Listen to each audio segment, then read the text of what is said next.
ఆది నారాయణాయనుచు ఆది నారాయణాయనుచు నాలుకతోడ ఆది నారాయణాయనుచు నాలుకతోడ బలుక నేర్చిన వారి పాదములకు ఆది నారాయణాయనుచు పలుక నేర్చిన వారి పాదములకు సాష్టాంగముగ నమస్కారమర్పణ చేసి సాష్టాంగముగ నమస్కారమర్పణ చేసి ప్రస్తుతించెదనయ్య బహువిధములా ధరణిలో నరులెంత దండివారైనను నిన్ను గానని వారిని స్మరిప్ప మేము శ్రేష్ఠుల మంచు మిడికుచుండెడి వారి చెంత చేరగబోను శేషశయనా చెంత చేరగబోను శేషశయనా పరమ సాత్వికులైన నీ భక్తవరుల పరమ సాత్వికులైన నీ భక్తవరుల దాసులకు దాసుడను సుమి దాసులకు దాసుడను సుమి దాసులకు దాసుడను సుమి ధరణిలో భూషణ వికాస శ్రీధర్మపుర నివాస దృష్ట సంహార నరసింహ దురిత దూరా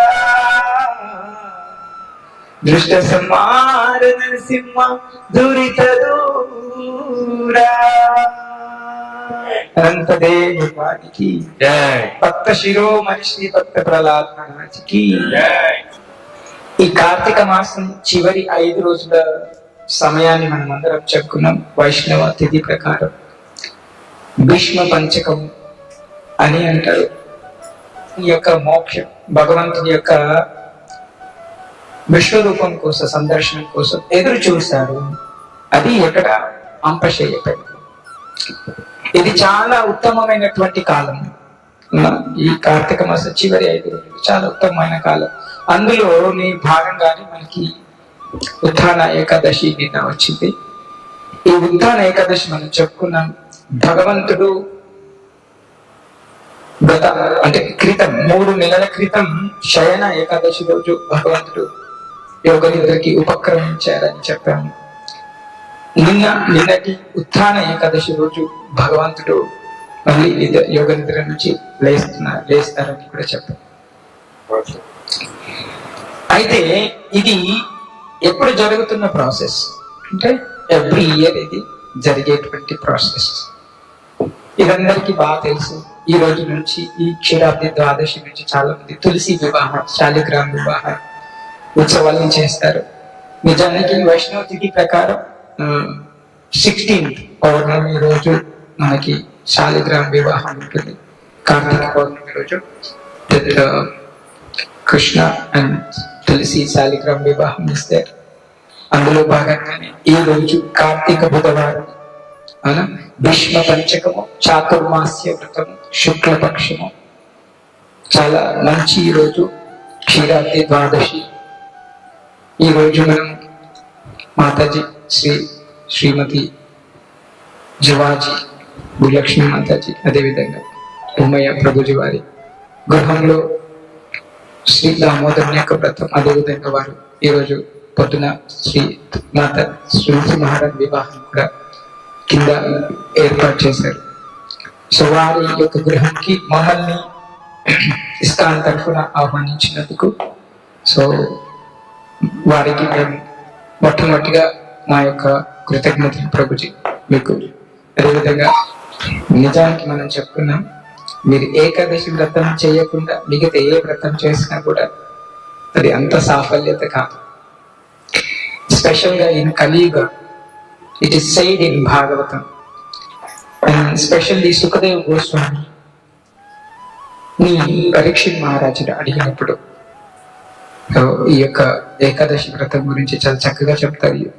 అదేవిధంగా యుధిష్ఠిర మహారాజు కూడా భీష్ముడు ఎక్స్ప్లెయిన్ చేస్తున్నారు ఈ యొక్క ఏకాదశి వ్రతం గురించి యుధిష్ఠిర మహారాజుకి. అప్పుడు ఈ అంకశయ్య పైన ఉన్నప్పుడు ఈ ఏకాదశి యొక్క మహత్యం చాలా గొప్పది. సో మీరు అనేక వ్రతాలు ఆచరిస్తుండొచ్చు, కానీ ఏకాదశి వ్రతాన్ని మీ జీవనంలో భాగం చేసుకోవడానికి ప్రయత్నించండి. హరే కృష్ణ. ఈరోజు ఈ యొక్క బుధవారం స్పెషల్ ఏంటి? ప్రతి కార్తీక మాసంలో ప్రతి ఒక్క రోజుకి చాలా అంటే ఒక ప్రత్యేకతమైనటువంటి దినం ఉంది. అందులో ఈ రోజు నుంచి కూడా మనకి ఒక దినం, ఒక ప్రత్యేకమైనటువంటి రోజు సమయం అనేది మొదలవుతుంది. కృష్ణుడు యుద్ధం అయిపోయింది, మంచిగా అందరు ఆలోచన, యుద్ధం అయిపోయింది, అందరూ సర్దుకుంటున్నారని. ఎందుకు? వాళ్ళ ఇంటికి వెళ్ళిపోవడానికి, ఎవరైతే దూరం నుంచి వచ్చారో వాళ్ళు వెళ్ళిపోవడానికి. కృష్ణుడు కూడా తన యొక్క అంతా సర్దుకున్నారు వెళ్ళిపోవడానికి. అంటే కొద్ది క్షణం పాటు ఆగిపోయాడు. అలా ఆగిపోయి చూసరికి తన మస్తిష్కంలో భీష్ముడు పఠిస్తున్నాడు, భీష్ముడు మననం చేస్తున్నాడు, జపం చేస్తున్నాడు భగవంతుడి గురించి. అయితే ఫస్ట్ అర్జునుని పంపిస్తారు కృష్ణుడు, మీరు వెళ్ళి భీష్మ పితామహంకి వెళ్ళి చూసిరండి. నిజానికి అందరూ వెళ్తారు, కానీ ముందు కొద్దిగా. అయితే భీష్మ పితామహ చాలా ధర్మ సూత్రాలు చెప్తారు పాండవులకి, ధర్మరాజుకి, అర్జునుడికి, భీముడికి, నకులుడికి, సహదేవుడికి. అప్పుడు చెప్తాడు, ఈ ప్రపంచం ఏమిటి Arjuna? What is this world? మీరేమిటి? మీ జీవితం ఏమిటి? అసలు యుద్ధం ఏమిటి? అసలు మీ చుట్టూ చూస్తున్న ప్రకృతి ఏమిటి? అసలు అంతా ఏమిటి? మొత్తం ఏమిటి ఏమిటి అని అడుగుతారు. అంటే అర్జునుడికి ఏం చెప్తారు? అసలు ఏం అర్థం కాదు, ఇది ఏం అడుగుతున్నారు. భీష్ముడు అంటాడు, ప్రశ్న. ఏమి ప్రశ్న? ఇప్పుడు చూడండి, భగవద్గీత మీరు ఇలా అటు ఓపెన్ చేస్తే జవాబుతో స్టార్ట్ అయిందా, ప్రశ్నతో స్టార్ట్ అయిందా? ప్రశ్నతోనే స్టార్ట్ అవుతుంది. మనకి ఎంత మంచి పాఠం చెప్తున్నారు. ఒక్క ప్రశ్న అనేటువంటి ఒక్క 2 పదాల యొక్క కలయికతోటి మనకి ఎంత మంచి ఎక్స్ప్లెనేషన్ ఇస్తున్నారు. ఈ ప్రశ్నించడం ఎప్పుడైతే ఒక మనిషి, ఒక మానవుడు మరిచిపోతాడో అప్పటి నుంచి ఆయన అభివృద్ధి ఆగిపోతుంది అని విష్ణువు చెప్పాడు. అది దేనికైనా సరే, మీరు చేసే పనిలో, మీరు చేసే వృత్తిలో, మీరు ఏదైనా సరే, భక్తిలో, వ్యాపారంలో, ప్రతి మీ సాధనలో, ఇంకా మీరు ఏ పని చేస్తున్నా సరే, ఏ కర్మ చేస్తున్నా, ఆ కర్మలో ప్రశ్న ఉదయించకపోతే, మీ హృదయంలో ప్రశ్న అనేది మొదలవ్వకపోతే మీరు అందులో అభివృద్ధి లేరు అని అర్థం. ఇంకా ముందుకు వెళ్ళట్లేదు అని అర్థం. నిజమా? అయితే ఎప్పుడైతే నేను ఇది విన్నాను, ఇది చదివాను, ఐ వాస్ కన్ఫ్యూజ్డ్. నాకు 20 పేజీ తర్వాత సమాధానం దొరికింది. ఆఫ్టర్ రీడింగ్ 20 pages, ప్రశ్న అంటే ఎందుక? ఒక విద్యార్థి తనను తాను ప్రశ్నించుకోకపోతే, నేను ఎంత చదివాను, ఏం చదివాను, చదివింది గుర్తుకుందా, రేపు చదివితే రాస్తానని ప్రశ్నించుకోకపోతే విద్యార్థి ముందు దశలోకి వెళ్ళాడు. ఒక వ్యాపారం చేసే వ్యక్తికి నాకు నష్టం వచ్చిందా, లాభం వచ్చిందా అని ప్రశ్నించుకోకపోతే వ్యాపారం ముందుకు వెళ్ళాడు. ఒక సాధన చేసేవాడు, నేను ఇక్కడే ఆగిపోవాలా, తిరిగి నేను ఎందుకు ముందుకు ప్రయత్నించకూడదు, ఇంకా సాధనలు ఎక్కువ ఎందుకు చేయకూడదు, ఇతరులు అందుకున్నటువంటి స్థాయిని నేను ఎందుకు అందుకోకూడదు అని ప్రశ్నించుకోకపోతే సాధనకి అర్థం లేదు. ఒక్క చోట ఆగిపోయారంటే మీరు స్థిరత్వం పొందారని అర్థం. మంచిగా ఆలోచన చేయండి. అది మాతాజీలైనా, ప్రభుజీలైనా, పిల్లలైనా, ఇంకెవ్వరైనా సరే. It's very good motivational word question.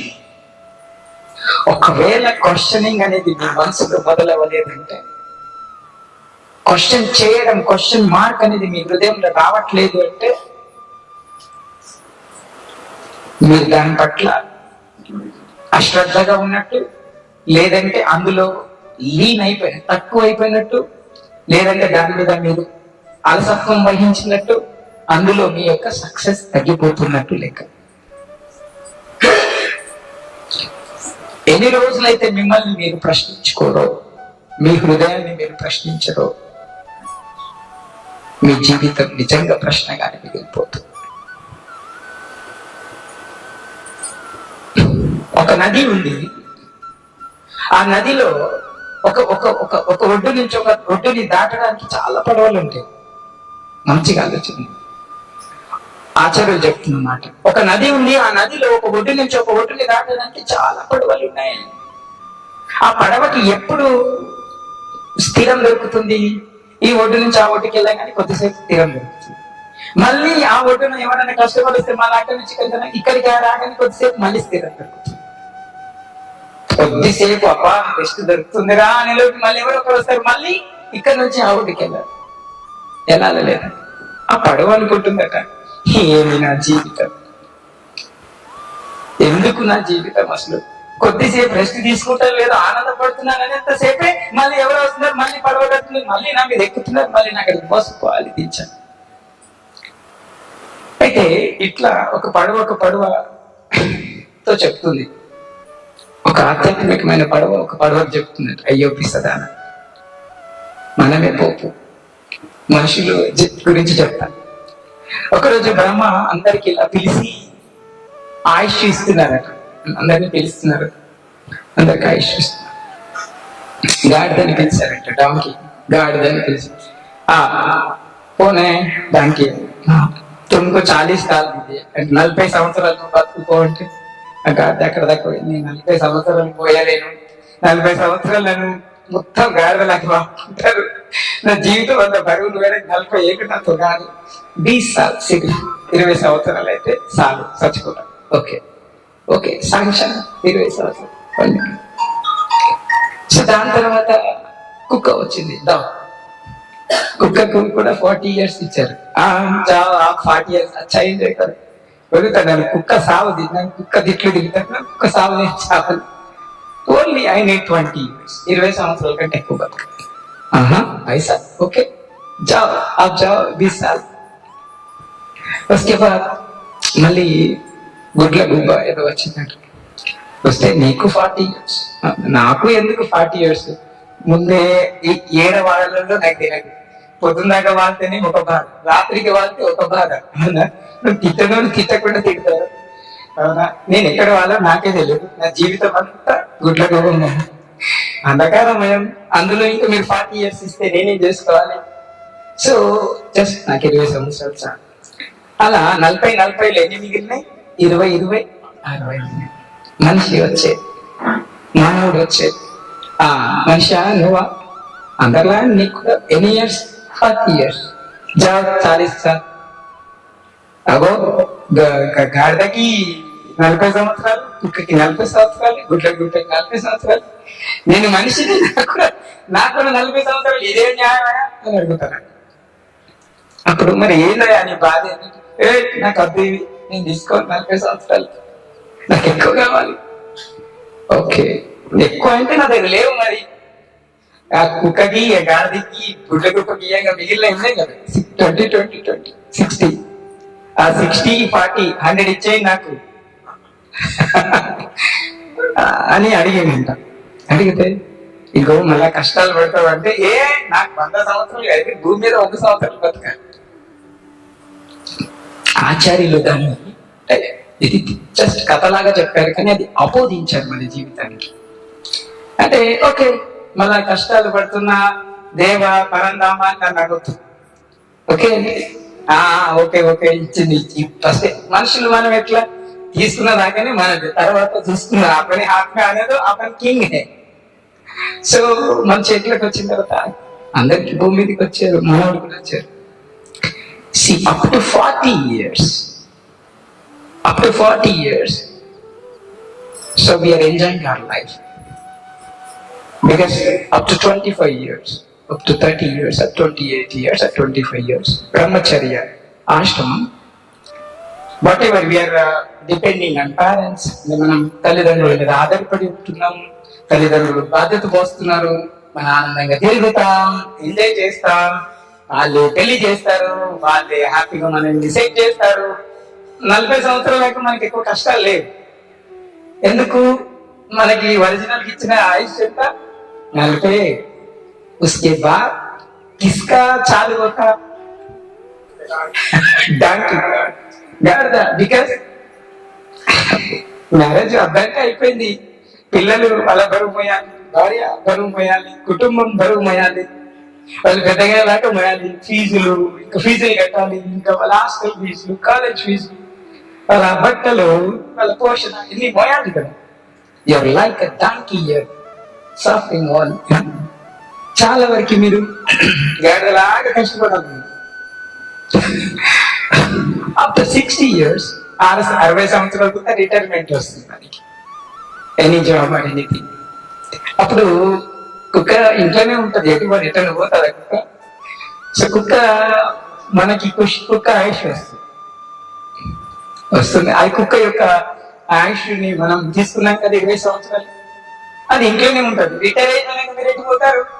ఎటు పోరు, ఇంట్లోనే కూర్చో, ఇంట్లో రిటైర్మెంట్ తీసుకోవాలి. అదేమంటారు, తినాలి, ఎంజాయ్ చేయాలి, రేపు జాయిన్ 80 years. ఆ తర్వాత 70-80 సంవత్సరాల తర్వాత గుడ్ల లోపలాగా ఎవరు వస్తారు, ఎవరు మనల్ని మాట్లాడిస్తారు, ఎవరు నన్ను మాట్లాడిస్తే మంచిగుంటుండే, అందరే పక్కనప్పుడు ముసలమ్మ ఎందుకు, వాళ్ళు ఎవరు పట్టించుకోరు అనమాట. ఆఫ్టర్ దాట్ ఏజ్ అనిచ్చింది మళ్ళీ చాలా ఇంకా అయిపోయిందిలే అన్నట్టుగా చూస్తారు. మనందరం ఎదురు చూడాలి, బయటకు పోయి వస్తారు, ఎవరు పోతున్నారు. ఇంకా ముఖ్యమంత్రి శబ్దం అయితే ఎవరు వచ్చింది అనుకుంటే మనకి అట్లా అంటే అట్లా మాట్లాడుతున్నారట ఆచార్యులు. ఆ పడవ చెప్తుంది ఒక ఆయనకి, ఇంకో పడవకి, చూడు మనిషి తను ఉండాల్సిన దానికంటే ఎక్కువగా ఆశపడ్డదు, తను కోరుకోవాల్సిన దానికంటే ఎక్కువగా అనుకున్నప్పుడు ఈ దుఃఖం అనేది వస్తుంది. అలానే భీష్మ పితామహులు చెప్తున్నారు,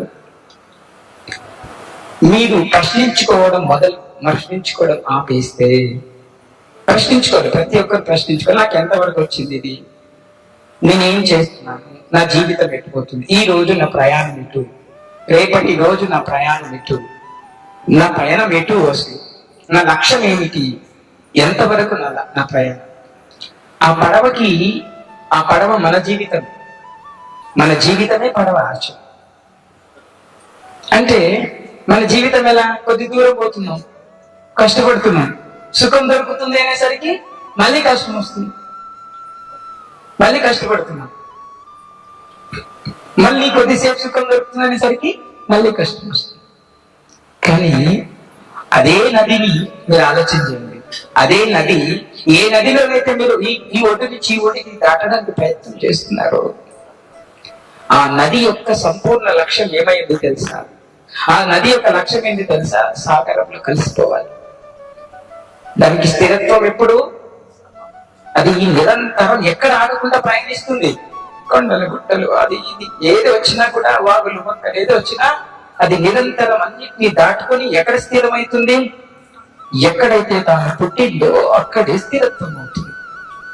మంచిగా ఆలోచించండి. ఎక్కడ తను జననం పోసుకుందో, ఎక్కడ తన జననంకి మూలం పడిందో అక్కడికే తిరిగి వెళ్ళి తాను స్థిరత్వాన్ని పొందుతుంది. దానికి అది తెలుసు, నేను ఎక్కడి నుంచి ఉద్భవించానో, నేను ఎక్కడి నుంచి వచ్చానో, తిరిగి అక్కడికి వెళ్తేనే నాకు శాశ్వతమైనటువంటి శాంతి లభిస్తుంది. మేఘాలు అవి విస్ఫోటనమై ఆవిరయ్యి మేఘాలుగా మారి, సముద్రంలో నీరంతా మేఘాలుగా మారి, ఆ మేఘాలు కొండ ప్రాంతాలకు వెళ్ళి అక్కడ వర్షంగా మారి, అక్కడ నుంచి అది జలజల పాడి తిరిగి మళ్ళీ సముద్రంలో కలుస్తుంది. The river knows it's completely ambition, aim, where I can settle permanently.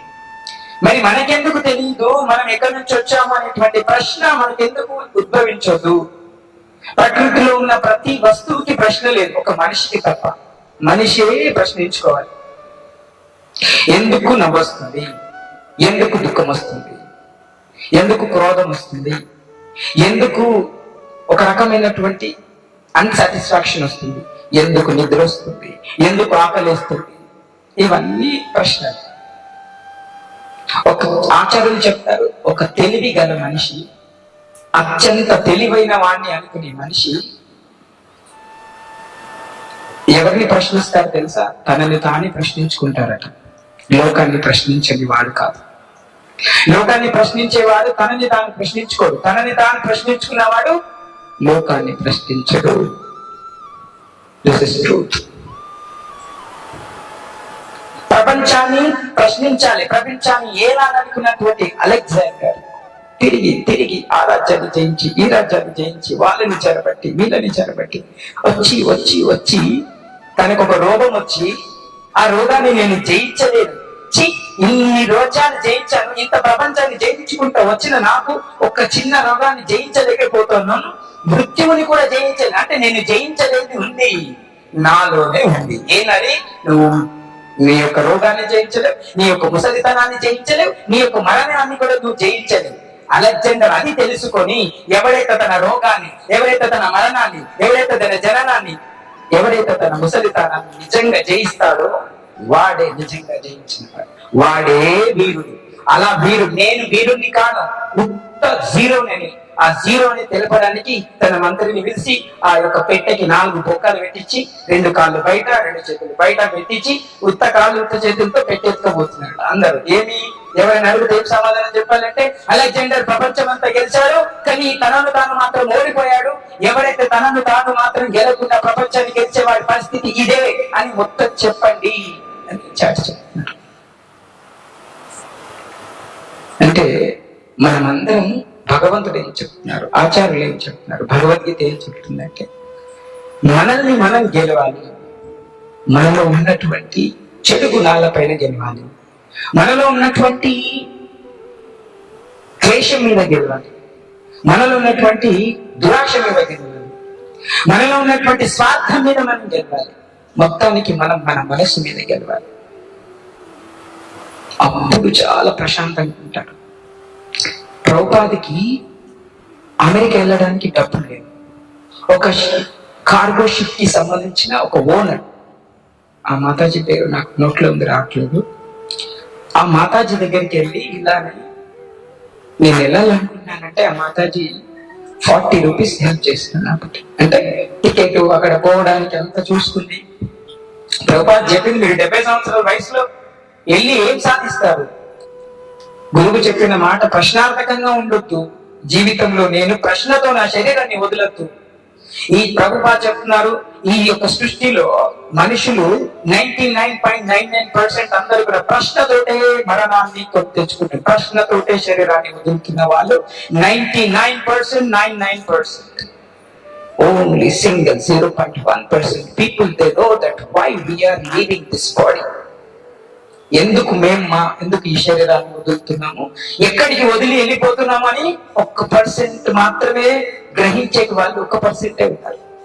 నేను ఎందుకు ఈ బాడీ వదిలి వెళ్ళిపోతే ఎక్కడికి వెళ్ళాలి, నా గమ్యం ఏంటి, ఎక్కడ ఏ శరీరాన్ని తీసుకోవాలి, ఏ శరీరంలో ఉండాలి. whether I go for dog, whether I go for cat, భగవాన్ ने वही बोल रहे हैं. భీష్మ పితామహుడు అదే చెప్తున్నారు, రంపశయ్యపై పడుకొని. అంతకాలంలో ఎవరైతే నన్ను స్మరిస్తారో నా దగ్గరికి వస్తారు. అర్జున, अंतकाले च मामेव स्मरन् भुक्त्वा कलेवरम्. कोई अंतकाल में मेरे नाम सुन रहे, मेरा रूप देख रहे, नहीं तो मेरा नाम स्मरण कर रहे, नहीं तो बाहर बोलने के लिए तड़प नहीं हो रहे, तो मन में बोल रहे, तो मन में भी मुश्किल नहीं है, फिर भी याद करना बहुत मुश्किल है. భగవాన్ యొక్క నామాన్ని, భగవంతుణ్ణి గుర్తు చేసుకోవడం అత్యంత దుర్లభమండి, దుర్లభం, సాధ్యం కాని పని. మీరు ఇంటి నుంచి ఒక 10 రోజులు వెళ్తుంటేనే మీరు ఆలోచించండి మన మనసు అంతా ఎక్కడ ఉంటుంది. ఇంట్లో నుంచి మనం 10 రోజులు యాత్రకు పోతామంటే మీరు ఆలోచించే ఇల్లు మన మనసు ఏడ ఉంటుందో. ఇంట్లో ఏమున్నాయి? ఇల్లు తాళం సక్కి 10 సార్లు అడుగుతున్నాం. తాళం సక్క వేసినావా, ఒత్తినావా, మీరు తాళం వేసినావా? కారు నుంచి దిగి వస్తేనే కార్ని 10 సార్లు డోర్ లాగి చూస్తున్నాం, కార్ లాక్ వేస్తున్నా లేదా? What about your life? మీరు ఎందుకు ప్రశ్నించుకోలేకపోతున్నారు? అర్జునుడికి చెప్తారు, you have to question your self. మీరు మీ జీవితం గురించి ప్రశ్నించండి. జీవితం అయిపోతుంది, యవ్వనం అయిపోయింది, బ్రహ్మచర్యం అయిపోయింది, గృహస్థ జీవనం అయిపోయింది, పిల్లలు వచ్చారు, పిల్లలు పెద్దగా అయిపోయారు, వాళ్ళు స్థితిలో అయిపోయారు. మీరేంటి? మీ స్థితి ఏంటి? మీరేమి అవుతారు? జీవనం అయిపోతుంది. భగవాన్కి బారే సోచ్ కర్లో ఎవరైతే చిన్నగా ఉన్నారో వాళ్ళు. అయితే అలెగ్జాండర్ చెప్తుంది ఏంటంటే, అత్యాశ మనిషిని అంటారు కదా, దురాశకి కలిగి చేయటం. ఒక కవి, తప్పుగా అనుకోద్దు, ఒక కవి సినిమాలో మంచి చరణం రాశారు, నాకు బాగా ఇష్టం. ఆ సినిమాలో ఏమంటారు ఆయన? అనురాగం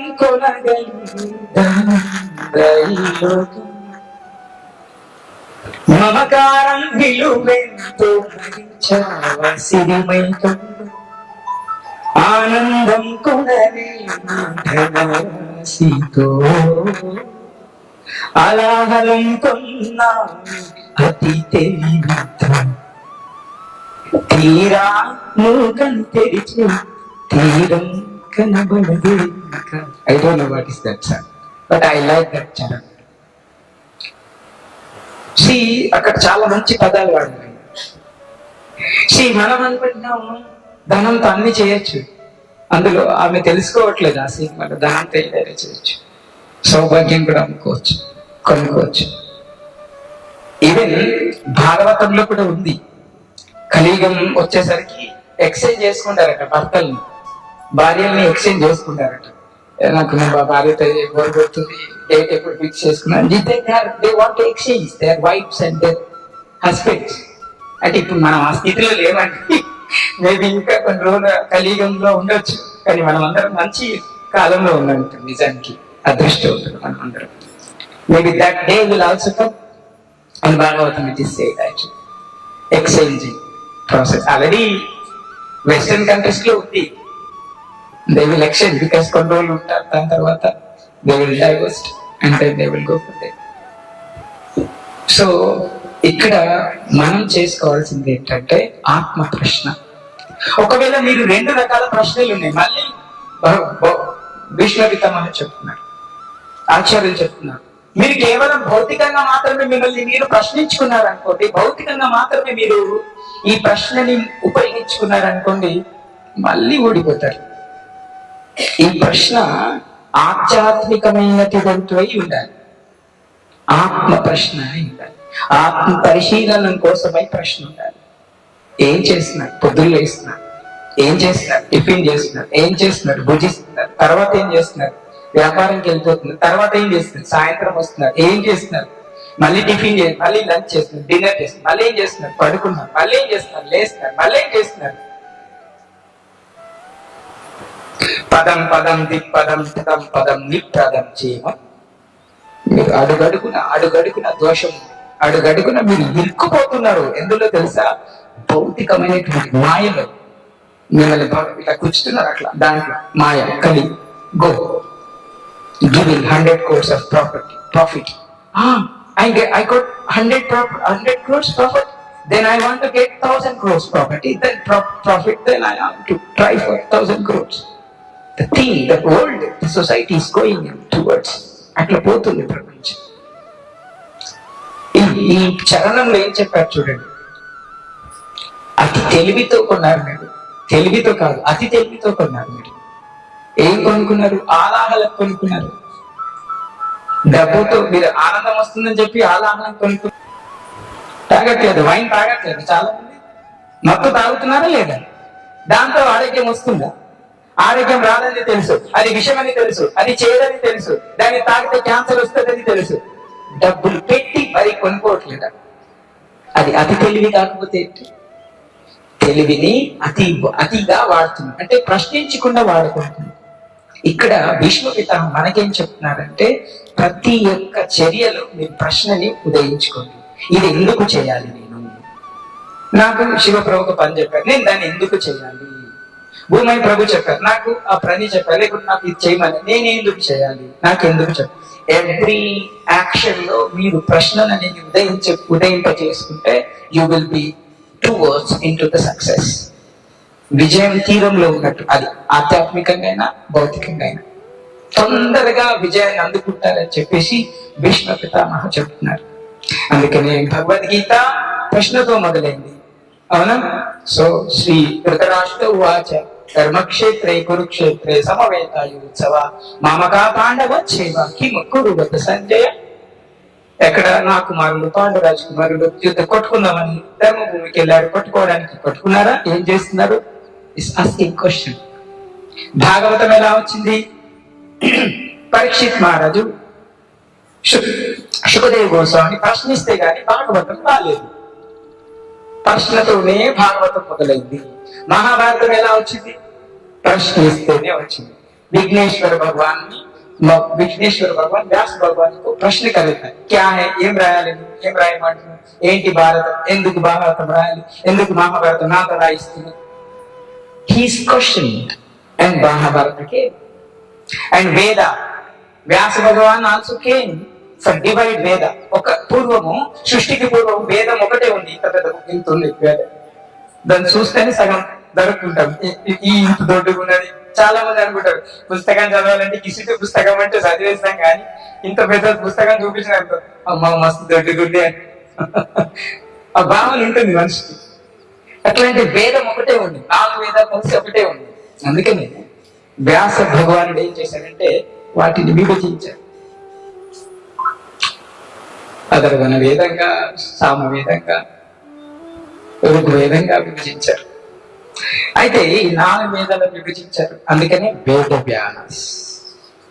వేదవ్యాసుడయ్యారు. సో ఎప్పుడైతే ఎందుకు ఈ క్వశ్చన్ మార్క్ వచ్చినప్పుడే ఆ పని జరిగింది. వేదం ఒకటే ఉండాలా, ఈ వేదం అందరికి చదవడానికి వీలు కాదు కదా, ఈ జనాలకి అంత పెద్ద పుస్తకం చదవాలంటే వాళ్ళకి ఆయుష్ సరిపోదు కదా.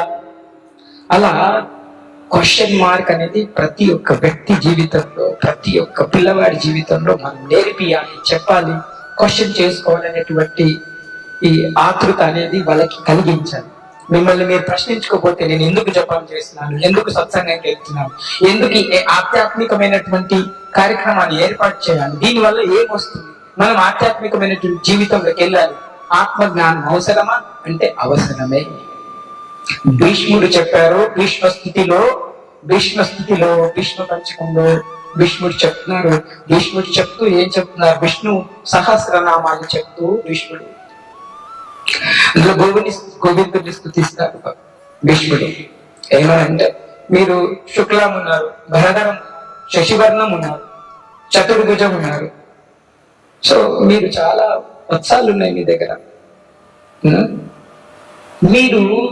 మీ దగ్గర ఏమి లేదు అని ప్రశ్నిస్తున్నారు, అట్లా శృతిస్తున్నారు, పొగుడుతున్నారు.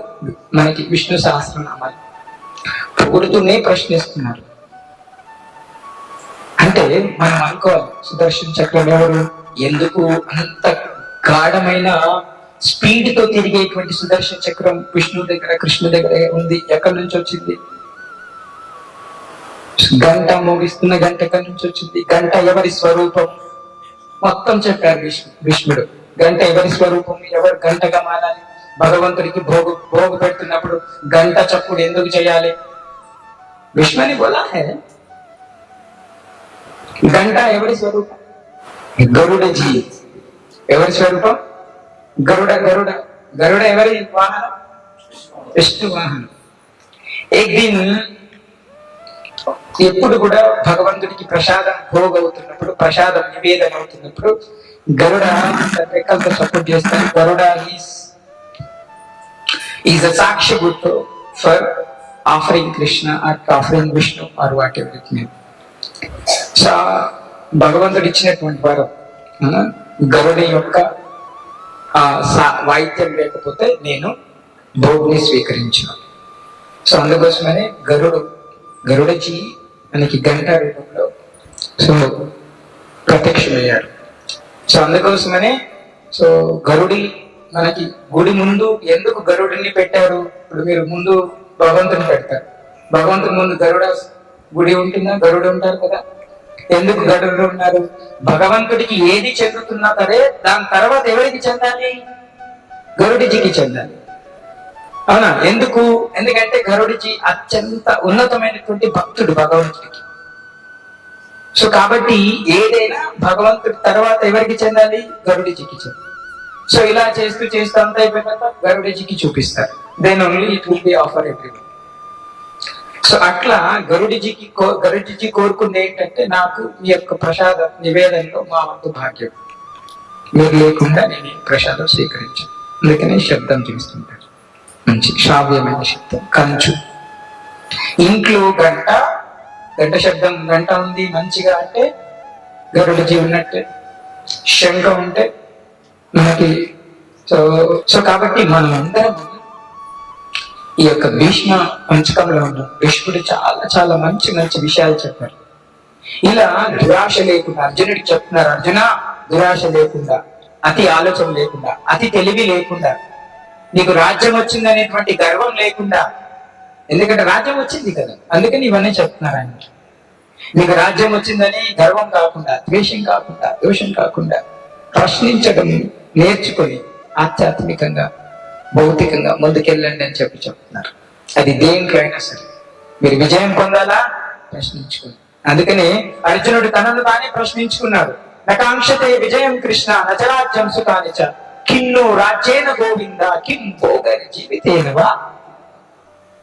నాకు రాజ్యం ఎందుకు, నాకు ఈ భోగాలు ఎందుకు, నా వాళ్ళని చంపి నేనేం భోగించాలి, నా వాళ్ళని చంపి నేను రాజ్యం కాలని ఎవరి ముందు ఎగరేయాలి. I don't want, I go and sit in ఒక చెట్టు కింద కూర్చొని జపం చేసుకుంటాను, నాకు వద్దు. అట్లా అలా అలా అర్జునుడు తనను తాను ప్రశ్నించుకున్నాడు. అర్జునుడికి చెప్పారు తన యొక్క ప్రశ్నని, జవాబు తర్వాత భగవంతుడు చెప్పారు. ఇలా మీరు అర్జునుడు చాలా క్వశ్చన్స్ అడిగిన తర్వాత అప్పుడు భగవంతుడు మాట్లాడడం మొదలు పెట్టారు. అప్పటిదాకా భగవంతుడు సమాధానం ఇవ్వలేదు. మన జీవితంలో కూడా అంతే, ఎన్నో ప్రశ్నల్ని అనుభవించిన తర్వాత ఎన్నో ప్రశ్నల్ని మనం వేసుకున్న తర్వాత, ఆ ప్రశ్నల నుంచి మనల్ని మనము ఉద్ధరించుకున్న తర్వాత అప్పుడు కానీ జవాబు భగవంతుడి నుంచి దొరకదు. ఒకవేళ స్టార్టింగ్ లోనే మీకు జవాబు కావాలంటే మీరు ఫెయిల్, ఏ పనిలో అయినా సరే. కాబట్టి అది వ్యాపారమా, వృత్తి ధర్మమా, ఇంకా ఉద్యోగమా, లేకుంటే ఆధ్యాత్మికమా, ఏ పనైనా సరే అలా చేయకూడదని చెప్పి భీష్మ పితాహ మనకి ఈరోజు చెప్తున్నారు. సో కాబట్టి మనం ఈ రోజు అందరం కూడా భీష్మ పితామహ యొక్క ఆ యొక్క మాటల్ని, ఆ యొక్క స్థుతిని మనం కూడా గుర్తు చేసుకుంటూ, సో అది మనందరికి చాలా ఉపయోగకరమైనటువంటిది అని చెప్పి మనం మనస్ఫూర్తిగా గ్రహిస్తూ, ఇదంతా ఎందుకు చెప్పారంటే భగవంతుడి యొక్క భక్తిలో ముందుకెళ్ళడానికి ఇది చెప్పారు. సాక్షాత్తు కుంతీదేవి చెప్తుంది, నమో పంకజనాభాయ, నమో పంకజమాలిని, నమో పంకజ నేత్రాయ, నమస్తే పంకజాంగ్రయే. కుంతీదేవి చెప్తుంది, మీరు కష్టం వచ్చినప్పుడు, మీరు మమ్మల్ని లక్క ఇంట్లో పెట్టి కాల్చినప్పుడు మీరున్నారు, మాకు అన్నంలో విషం పెట్టి చంపాలనుకున్నప్పుడు మీరున్నారు, మమ్మల్ని గడంగా రాక్షసులు వచ్చి మమ్మల్ని చంపాలని, మమ్మల్ని హత్య చేయాలని చూసినప్పుడు మీరున్నారు, మరి మమ్మల్ని మారువేషంలో 1 సంవత్సరం పాటు ఎవరికి తెలియకుండా తిరగాలనుకున్నప్పుడు, అనేకమైనటువంటి అవరోధాలు వచ్చినప్పుడు మీరున్నారు, మీరు అన్ని కష్టాలు వచ్చినప్పుడు మీరున్నారు. ఇప్పుడు రాజ్యం వచ్చి మాకు సుఖం వచ్చిందని చెప్పేస్తే మీరు వెళ్ళిపోతుంటే ఆ సుఖం మాకు వద్దు అని కుంతి మహారాణి తన కొంగు నగం పెట్టి కృష్ణుడికి, కృష్ణ మీరు వెళ్తూ మాకు సుఖాన్ని ప్రసాదిస్తా అంటే మాకు సుఖం వద్దు, మీరు ఉంటేనే కష్టం వస్తాయంటే మాకు కష్టమే కావాలి అని కుంతిదేవి మరి కృష్ణుడిని కష్టం కావాలని కోరుకుంటుంది. అంటే కష్టాల్లో భక్తుల్ని మించడు అని భగవంతుడు స్పష్టమవుతుందా లేదా? అంటే కష్టాల్లో భక్తుల్ని ఎప్పుడు కూడా శాశ్వతంగా భగవంతుడు ఉంచడానికి సిద్ధపడడు. కష్టాల్లో ఉండకుండానే భక్తుల్ని ఉద్ధరించడానికే భగవంతుడు అన్ని కష్టాలు అన్ని అవతారాలు తీసుకుంటారు, తీసుకుంటూనే ఉంటారు. శ్రీ యశోదా దామోదరికి, రాధా దామోదరికి అలాంటి ఒక అవతారమే, అలాంటి ఒక లీలని ఇక్కడ యశోద దామోదర్ లీల. సో మనం చెప్పుకున్నాం, యశోద దామోదరుడు తను లీల ప్రదర్శించడానికి కారణం ఏంటో చాలా సార్లు చెప్పుకున్నాం. దామోదరుడు అనేటువంటి పేరు మనం చెప్పుకున్నాం. సంస్కృతంలో దామ్ అంటే తాడు, ఉదర్ అంటే పొట్ట. తాడుతో పొట్ట దగ్గర కట్టబడినటువంటి వాడు దామోదరుడు, దామోదరుడు అని లీల చెప్పుకున్నాం. ఆయన తన తల్లి కోపించిన తర్వాత ఈ సృష్టి మొత్తం అనేకమైనటువంటి బ్రహ్మాండాలని సృష్టించిన భగవంతుడిని ఒక చిన్న తాడుతో బంధించడం ఎంత అజ్ఞానం. కానీ యశోద ఆ చిన్న తాడుతో తన్ని ఎలా బంధించగలిగింది? ఎంత తాడు తెచ్చినా అందట్లేదట. అన్ని తాడు తీసుకొచ్చింది కట్టేయడానికి, ఎన్నో తాడు తీసుకొచ్చి కట్టేయడానికి ప్రయత్నిస్తుంది, కానీ అందట్లేదు. 2-3 తక్కబడుతుంది. ఎంతన్నా తీసుకురా ముడి తక్కబడుతుంది. పక్కింటి వాళ్ళది వీళ్ళందరి అగేం అంటే మనం బలవంతంగా భగవంతుణ్ణి పొందలేము అని చెప్తుంది అక్కడ భాగవతం. మన చివరికి అలసిపోయినటువంటి యశోదని చూసి మళ్ళీ భగవంతుడే కరుణించాడు. అయ్యో మా అమ్మ, నా భక్తురాలు అలసిపోతుంది, ఈమెకు అలా కాదు అని చెప్పి అప్పుడు కరుణ ఇస్తే, ప్రేమ ఇస్తే, అయ్యో కృష్ణ ఎట్లా నేను బంధించేది అని బాధపడుతుంటే వాళ్ళ అమ్మ దుఃఖాన్ని చూడలేక అప్పుడు తనను తాను సరే అమ్మ కుదించుకుంటే అప్పుడు అన్నింటి కట్టించింది. అలా దామోదర్ లీల అయితే ఆ దామోదర్ లీల ఎందుకు ఎత్తాల్సి వచ్చింది? ఆ రోకలి బండకి ఎందుకు కట్టేయబడ్డాడు? పూర్వము నారదుడి ద్వారా కుబేరుని కుమారులు 2 ఉంటారు. మణిగ్రీవ, నల కుబేర మణిగ్రీవ 2 కుమారులు. వాళ్ళు ఏం చేస్తారంటే ఒకసారి మానస సరోవరం స్నానం చేస్తారు. వాళ్ళు ధనవంతుడి కుమారులు కదా, మద్యం సేవించి నగ్నంగా వారి యొక్క స్త్రీలతో అక్కడ ఆటలాడుతూ ఉంటారు. అక్కడ నుంచి నారదుడు వచ్చిన విషయాన్ని కూడా గమనించకుండా వారు ఏం చేస్తారంటే ఆ మద్యవంతులో ఉండారన్నమాట. కానీ ఆ స్త్రీలు అక్కడ పొదల చాటుకి వెళ్ళి దాక్కుంటారు. వీళ్ళు మాత్రం అలా ఎలాంటి వస్త్రం లేకుండా నగ్నంగా ఉంటారు.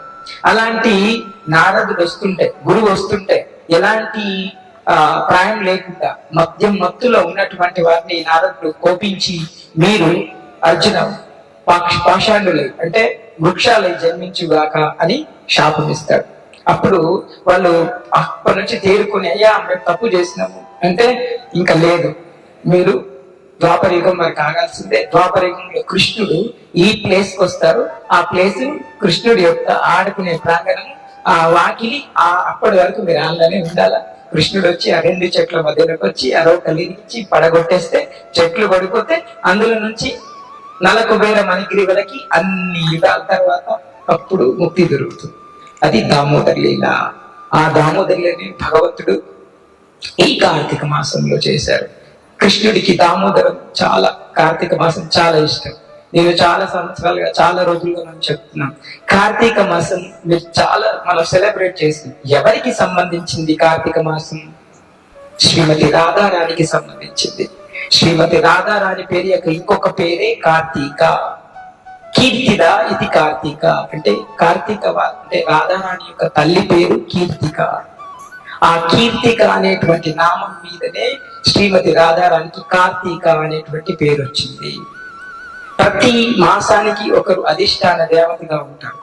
వారందరికీ భగవంతుడు చెప్తున్నారు భగవద్గీతలో, మాసానం మార్గశిరోస్మి అంటే నేను మాసాలలో మార్గశిర మాసాన్ని.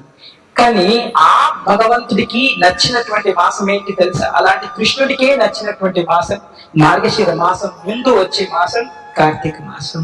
ఈ కార్తీక మాసంలో భగవంతుడు అనేక లీలలు చేశారు.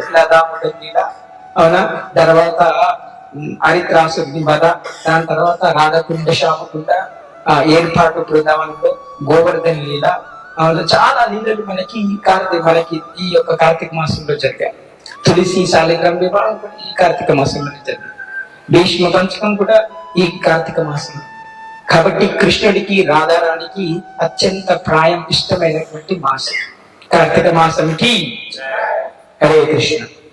కొంతమంది ఏం చేస్తారంటే రామ భక్తులు ఉన్నారు, వాళ్ళు ఏం చేస్తారంటే ఆంజనేయ స్వామి ఉండాలని కోరుకుంటాం, తప్పు లేదు కాబట్టి అలా చేస్తున్నారు. కొంతమంది శివుడి భక్తులు ఉన్నారు, వాళ్ళు ఏమంటారంటే నందిని ఊహించుకోవడం ఇష్టంగా భావిస్తారు, అందుకని అలా ప్రే చేస్తున్నారు. నిజానికి గంట గంట అంటే మన గరుడ స్వరూపం. నిజానికి గంట గరుడ యొక్క ఆకారం అంటే పైన గరుడ ఉన్నటువంటి దాన్ని తీసుకోవడం ఉత్తమం. నిజానికి గంటలన్నీ గరుడ దాంతో ఉంటాయి. కొన్ని శైవ క్షేత్రాల్లో మాత్రం నంది అలా మనం చూస్తాం. సో మన వైష్ణవ ఆచారం ప్రకారం వీ హావ్ టు